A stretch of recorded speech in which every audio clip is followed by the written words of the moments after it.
And the same thing they do by divine healing. They think, well, it's a hocus pocus or something like that. It isn't. It's a genuine, unadulterated faith in what God said to be the truth. That anchors. And when it anchors, there's nothing going to move it. It's going to stay there. And therefore, cutting these corners. Now, faith is a revelation from God. Now, faith is a revelation.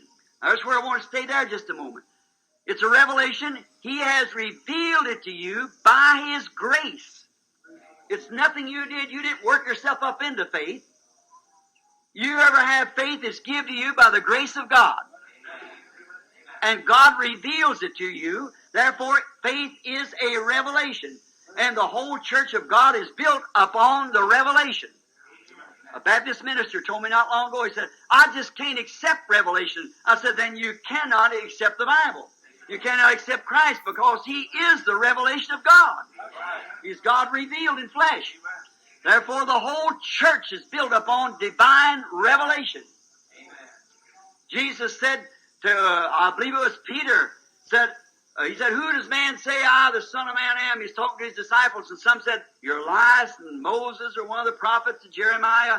He said, but who do you say? He said, thou art the Christ, the Son of the living God. Now the Roman Catholic Church says he was speaking to Peter. Upon this rock I'll build my church. The Protestant said he's building it up on himself. They could be right.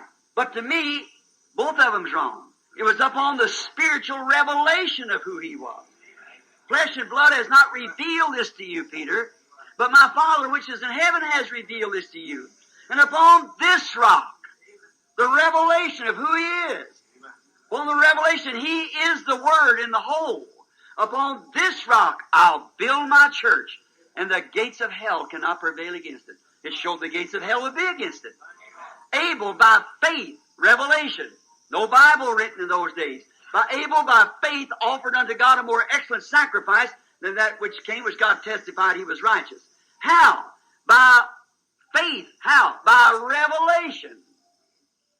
By revelation, Abel offered unto God a more excellent sacrifice because it was revealed to him that it wasn't fruits of the field. It was the blood. That's why some people can believe it and some can't believe it. Some try to make believe it. In an audience of people where a prayer line comes through, you'll find some, and they're all good people, we'll say. There's some that's trying hard to believe it, trying to work themselves into it. Some just can't do it at all, and others, it just by grace, it's just given to them. Now, there is the difference. See? That does it. That's the real revelation, because faith is a revelation from God. It must be revealed first. Jesus clearly expressed this when He said, no man can come to me except my Father draws him first, or reveals me to him first. You ought to read that. It's St. John 6:44 to 46. They didn't know who He was. They thought He's just an ordinary man. They thought Him just to be, as people does today, some prophet. He was a prophet. He was an ordinary man. But there was more than that.